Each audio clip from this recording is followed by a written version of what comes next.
इस लोकसभा चुनाव के दौरान उत्तर प्रदेश के पूर्वांचल की राजनीति एक नाम की वजह से गरमाई रही। यह नाम है जौनपुर जिले के बाहुबली नेता धनंजय सिंह का। बीते अप्रैल में धनंजय सिंह को इलाहाबाद हाई कोर्ट से जमानत मिली थी। कोर्ट के इस फैसले के बाद समाजवादी पार्टी के बागी विधायक अभय सिंह ने धनंजय पर जुबानी हमला बोलते हुए उन्हें उत्तर भारत का सबसे बड़ा डॉन तक कह डाला। अभय सिंह के मुताबिक राजस्थान, पंजाब और यूपी में आज धनंजय से बड़ा कोई माफिया नहीं है। उनको किसी से नहीं बल्कि हर किसी को उन्हीं से खतरा है।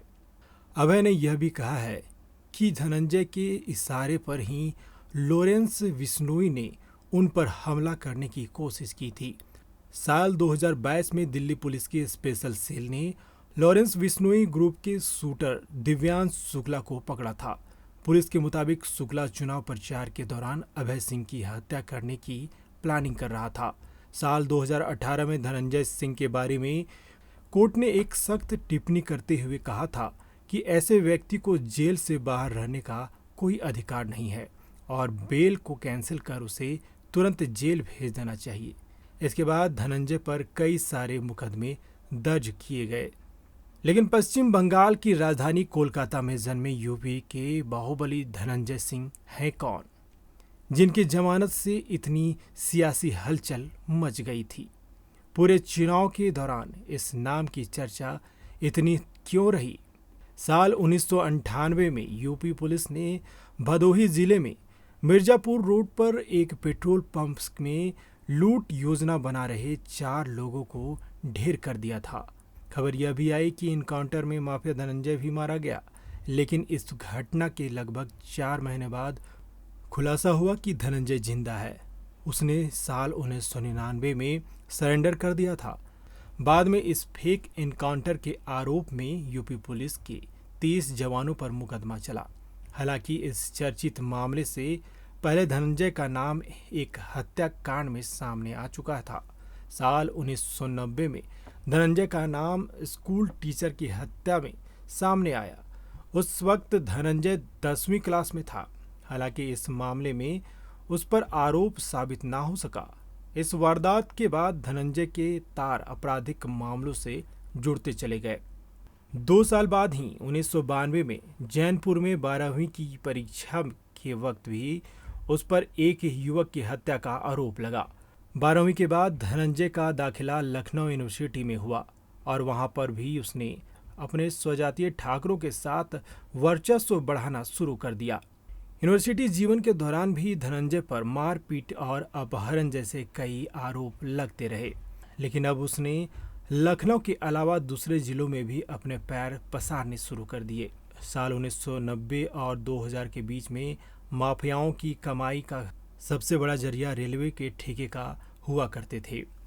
वे रेलवे स्क्रैप के ठेकों को मैनेज करवाते और बदले में अच्छी खासी रकम वसूलते, जिसे आम भाषा में गुंडा टैक्स भी कहा जाता। उसी दौर में लखनऊ के ही एक और दबंग अजीत सिंह का दबदबा हुआ करता था, जिसके रहते राजधानी के इलाके में रेलवे ठेकों में किसी और की एंट्री लगभग नामुमकिन थी।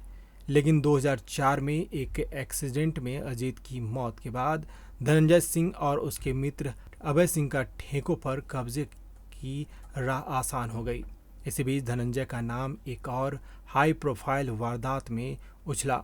लखनऊ में बन रहे अंबेडकर पार्क से जुड़े लोक निर्माण विभाग के इंजीनियर गोपाल शरण श्रीवास्तव की हत्या की खबर सामने आई।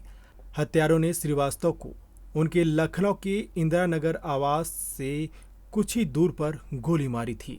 भले ही गोली चलाने वालों में धनंजय शामिल ना हो, मगर हत्या में उनको नामजद बनाया गया और 50,000 रुपए का इनाम भी घोषित हुआ। इस वारदात के बाद धनंजय फरार हो गया। अब तक उस पर हत्या, डकैती और दूसरे अपराधियों में 12 मुकदमे दर्ज किए जा चुके थे। हालांकि अब तक धनंजय और उसके मित्र अभय सिंह के बीच भी दरार आनी शुरू हुई। इस दरार का नतीजा सामने आया अक्टूबर 2000 में। तब तक धनंजय विधायक बन चुका था। एक दिन बनारस से गुजरते हुए उसके काफिले पर हमला हुआ। इसे बनारस का पहला ओपन शूटआउट भी कहा गया। दोनों तरफ से खुलेआम फायरिंग हुई।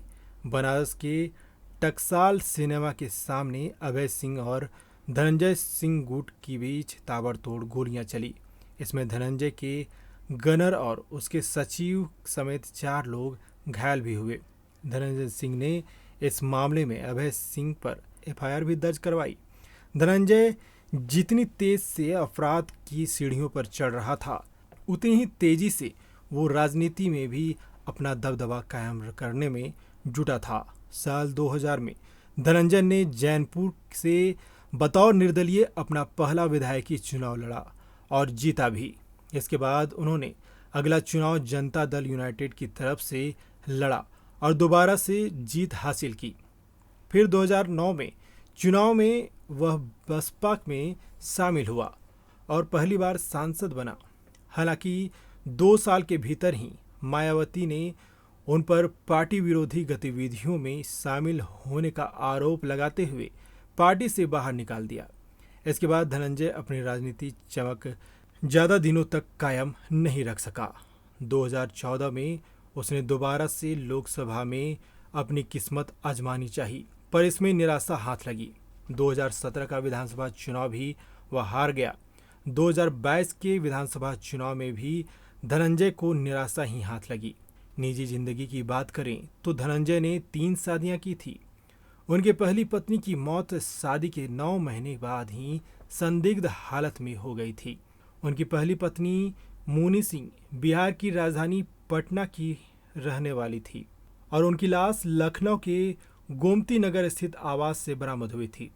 इसके बाद धनंजय ने दूसरी शादी डॉक्टर जागृति से की, जिस पर उनकी हाउस हेल्प की हत्या का आरोप लगा।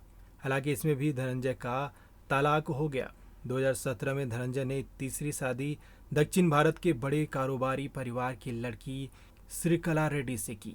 वक्त की नजाकत ऐसी है कि जिस बसपा ने कभी धनंजय को पार्टी से निकाल दिया था, उसी पार्टी ने बीते लोकसभा चुनाव में उनकी पत्नी श्रीकला रेड्डी को जैनपुर लोकसभा सीट से अपना प्रत्याशी बना दिया।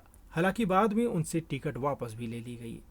इससे पहले खुद धनंजय इस सीट से लोकसभा चुनाव लड़ने की तैयारी कर रहा था, लेकिन 5 मार्च 2024 को धनंजय 2020 के एक किडनैपिंग मामले में दोषी पाए गए और 6 मार्च को उन्हें पहली बार किसी आपराधिक मुकदमे में सजा सुनाकर जेल भेज दिया गया।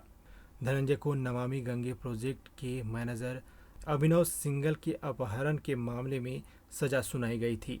इसी के साथ धनंजय का दूसरी बार सांसद बनने का सपना भी टूट गया, लेकिन उनकी पत्नी चुनाव मैदान में थी।